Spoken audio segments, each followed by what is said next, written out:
You know what it is. We at NAB 2016, checking out all the new technology in our field in broadcasting and media, especially the streaming. What are you excited to see?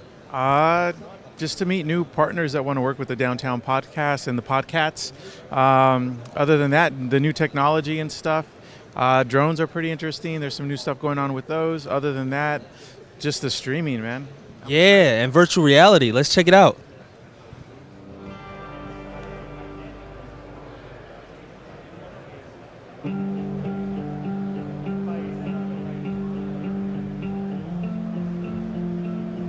What's happening downtown Las Vegas? We're here at NAB with Alex from Canon. How you doing? Doing very well. How are you? Yo, I'm doing great now that you came to hang out with me. This is the biggest exhibit here, right? Oh yeah, we have the biggest booth, really exciting. We have so many things going on. Education, we're showing off all sorts of future technologies, new products. You can come down, bring your gear and get it cleaned. It's really exciting. Yeah, I saw a theater around too. Yeah, we have an 8K theater. We have a full 4K theater as well. We're showing off all sorts of really amazing technology, future technologies that we don't commercialize right now, including 8K cameras, 8K lenses, 8K displays. Nothing that we're going to be selling anytime soon, just showing off what we can do. Exclusive sneak peeks here. Do you visit outside of the conventions? Do you come to Vegas to hang out? Yeah, sometimes, we've done photo shoots in that neon graveyard that's really cool, and a lot of people go to Valley of Fire and do astrophotography and things like that. So most of the people work at Canon are camera nerds, so we all kind of do that on our side, on our hobbies and things like that. So we all kind of share that. So what do you enjoy the most on your free time here in Vegas? Definitely the restaurants. I'm a big foodie, so I love going out. I mean, you can always go to a cool show. A lot of people go to DJs and really cool nightclubs and stuff like that. I like more of a cool old Vegas. Get a cool drink, maybe downtown. Oh yeah, absolutely. So that kind of stuff. I'm not a big partier, but I definitely love enjoying Vegas when I'm here. Oh word! So you hang out downtown Fremont Street? Definitely closer, away from the Wynn and the Encore. I mean, I love those places, but there's just something about the tangibleness and the grit and the vibe of downtown Las Vegas, and it really just something that excites me in a weird way. Feels very old school a little bit. It's got that cool timeless feel to it. It's not very modern the way a lot of the other Vegas. And I love the modern ones, but there's just something special about that. What's good, downtown Las Vegas? We're here with Brad Herndale, the CEO of Shot Over. Actually, the mastermind of this grand design. Oh man, we had to stop here and talk to you because this equipment that you have, these devices, looks so awesome. And I gotta ask you, they were boasting about how you designed most of the products we see here. What is your background in? Is it in aeronautics? Yeah, I mean, it's definitely a team, thing, of course. There's a whole company of us down in New Zealand. So, but yeah, I did a background in the Air Force. I was an aircraft technician, and then I studied at university, and yeah, I've had a big hand in these parts and designing the look and feel of these products. And and I've got an amazing team as well of engineers and software developers and technicians. So we're always cranking new things and trying new stuff. So what was your inspiration to build this type of equipment to start filming? Well, for the drone in particular, we're the founder of the company, Alan Perwin. He does all the big movies. He just passed away just recently, but he used to do all the helicopter flying for Transformers and amazing movies like that. And so he said, we need to make this most amazing drone. He said, the most amazing drone on the planet. And so that's what we set out to do. That's the most amazing drone on the planet right here? Yeah, I appreciate that. Yeah. What makes NAB here in Vegas different from the other ones? Oh, I mean, definitely going out afterwards is different. There's no doubt about it. Vegas is a one of a kind. So I think that makes it unique. And everyone wants to, when I tell people I'm coming to business in Vegas, they don't have much sympathy. 2016 with Adam Teichman, the founder of Cinema Devices. I got to ask you, did you catch Spider-Man yet? We didn't catch him yet, but we were really, really close. I mean, but he really loves this rig because we kind of thought about him when we were building it. This is called the anti-gravity rig.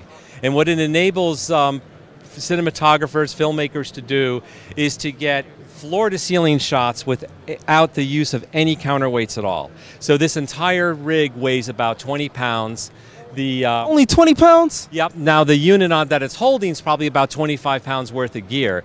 But imagine we actually hiked up to the top of a mountain and got crane shots that you would have to have counterweights, you would have to have a crew, and look at this also, there is no translational motion in what we call the y-axis, okay? You see how that camera is really stable? So he can do all kinds of jumping around. He can run. He can take off. I think I'm going to swallow that. And he can get amazing production values that were really attainable for much, much bigger productions. But then again, there are shots this can do that nothing else does, really. So you don't need a lot of endurance to operate this? You know, how long have you been wearing the Shri? Been wearing it for 2 days. He's been wearing this. We walked all the way over from the upper South Hall to here, and it was effortless for him. If anybody can backpack, you can carry this. All of the weight is on the shoulders, and off the shoulders, and on the front of his hips here, and some on the lower back. So we've consulted with chiropractors and orthopedics, and that's one of the great aspects of this rig is it puts all of the weight off of the gimbal. Another great aspect is right now we're operating with the camera inverted. What that means, if he comes down, his arms to get an eye level shot are now here. Normally with a gimbal, you have to hold the gimbal up here to get an eye level shot. And that's not the case. So you designed this yourself? Yes. How long? yeah. So What's good? You're doing well, man. I see you. I saw you posting this now on social media. Oh, yeah. It doesn't matter. What's happening? We're hanging out with Dan Pizarski from Live View at NAB 2016. Tell us, what is Live View doing to change the live stream experience? What makes it different? What Live View's focused on is the problem of the first mile transmission. So there's been a lot of focus in the live streaming world on the last mile, how all of the end-use viewers actually see that stream. And technologies like HLS and HDS have really solved that part of it. But what they haven't solved well is where your camera is, your portable camera, getting that live content, not just recorded content, up to the cloud so that it can be distributed to all of those viewers. So what LiveView's been focused on for 10 years in the professional ENG market, now bringing to the live streaming market, is the ability to take multiple connections, including multiple LTE cell cards, bond them all together to get more resiliency and better bandwidth, and has a special protocol that we've developed over the past 10 years called LiveView Reliable Transport. Hold on. Before you get too complicated for me, you're saying that you're using more than one cellular device for a stronger connection. Correct. So I have the ability to stream from more remote places. More remote places, anywhere. You can be mobile while you're streaming. You can be on a moving train. You can be in a moving car. That's the way a lot of our news crews use it, is for instance in a moving car, and still be going live at very low latency to all of your viewers. I'm curious. Maybe it's because I'm a little bit hungry right now. What's the most amazing meal you've had here in Vegas? I'm going to forget the name of the restaurant now, but I ate at the restaurant in the MGM Grand that's it's a price fixed menu, and one of the options on the menu was a bone marrow with a gold, like a gold filament in it or something like that, and it was very interesting. It was the most interesting meal I've had. I'm not sure if it was something you would sit down every night and have dinner with, but it was an interesting experience all around. So you ate bone marrow with gold inside of it? That's right. You trying to show off? Do you have a hot date that night? No, co-worker. Thank you. What's up? We're here with Roger from 3D Robotics at NAB 2016. How you doing, Roger? good, Kill man. How are you? I'm doing well. Now that you're hanging out with me, spend some time with me. Make me feel special, man. Yeah, it's been a nice 20 seconds with you right here. Right on. So tell us about what we got going on here. What's going on behind us? Cool. So this is Solo. This is our flagship drone. It's the world's first smart drone. We actually launched it at NAB 2015. And we are announcing, basically, this is like the second version of Solo. Like, it's become Solo 2 on its own. So the promise that we make is like, Solo's built to evolve, and we're not going to make you buy a new drone just to get the new drone technology, unlike other companies do, right? And so the whole thing this year is we're introducing, like, this is how versatile it's become, this is how big of a platform it's become, both software and hardware.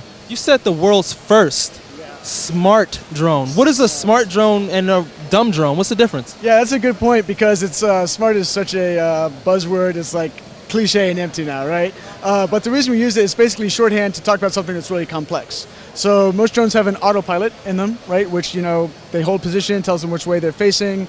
It's the intelligence of a drone. They can fly autonomously with an autopilot. They can fly on their own, right? So 3DR has been doing that for years and years, especially through DIY drones, our hobbyist community. But now we've integrated an onboard computer along with the autopilot. So it's got these two processors, and there's another computer in the controller as well. And these things are huge. They're 1 gigahertz processors. They're running Linux, right? So ARM Cortex-9, and they're super powerful. They do Wi-Fi, but they also do this advanced flight scripting. So this is where To Vegas often? I come when the opportunity affords me professionally, I guess. I understand, but after the show, what goes on? Do you get a chance to relax, enjoy Vegas? Yeah, dude, it's Vegas.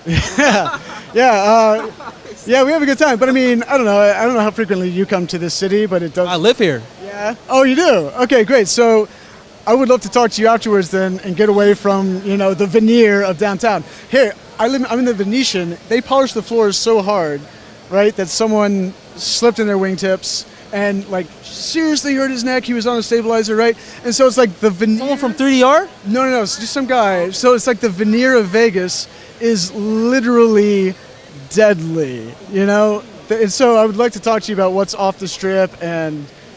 I can drop some knowledge real quick. I'll tell you that we filmed downtown on Fremont Street, and Fremont Street was the first paved street in Las Vegas, first casinos, and there's really a revolution going on. A lot of startups and great places to eat. But I'm curious, speaking of eating, where do you like to eat when you're here in Vegas? We ate last night at this place in a strip mall, actually, and it's called, Weera Thai, W-E-E-R-A, Weera Thai. And from the outside, it's in a strip mall with a bunch of other ethnic restaurants, mostly Asian, right? There's a Korean place and a Chinese place. But it was amazing. Go there. And it's not... What was it called again? It's called Weera Thai, W-E-E-R-A. It's delicious. The prices are great. Yeah. Atmosphere is perfect. They're really sweet and soft. It's a quiet spot. Man, it's great. Yeah. So would that be your most memorable experience ever eating in Vegas? No, it's not my most memorable experience ever eating. I think my most memorable experience ever eating was probably, the memory's a little fuzzy, but it was an enormous chicken and waffle thing that I had after being up for probably 36 hours. So. Dang, 36. Yeah, both memorable and forgotten. What's going on? We're at NAB 2016 with Andre from Make.TV. How you doing? Pretty good. How are you? I'm doing well. Thanks for spending some time hanging out with me. Thanks for joining us. I like your accent. Where are you from? Germany, Cologne, Germany, actually. Germany. I haven't been yet. Do you come to Vegas often? It's the fourth time now. No, fifth time. Fourth time for the NAB and fifth time in total, I guess. So every time you come to Vegas is for NAB? Yeah, most of the times. Once it was for pleasure, and now it's for business. But still, you can combine pleasure and business. And Yes, you can. that's basically the place for it, yeah. No doubt. So Okay.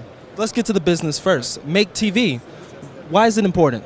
It's a cloud-based application that enables broadcasters to ingest a multitude of feeds into their equipment, into the classical broadcast equipment, and they can refilter, select, and filter it in the cloud, so they can decide and curate what to ingest into their system.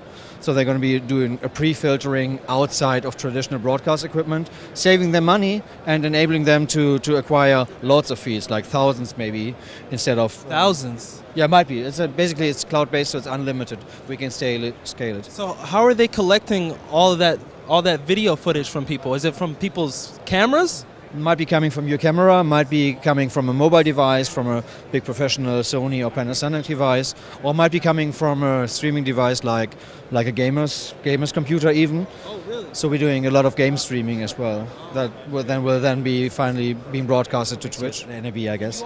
Okay. Well, what's the key takeaway you want me to walk away with from Make TV? Everybody can be a producer, and everybody can be a good producer at that time. So it's not limited by technology, but by creativity today. And that's a difference. Right on. Thank you. Thank you. Thank you for your time. My pleasure. All right, we'll see you next time.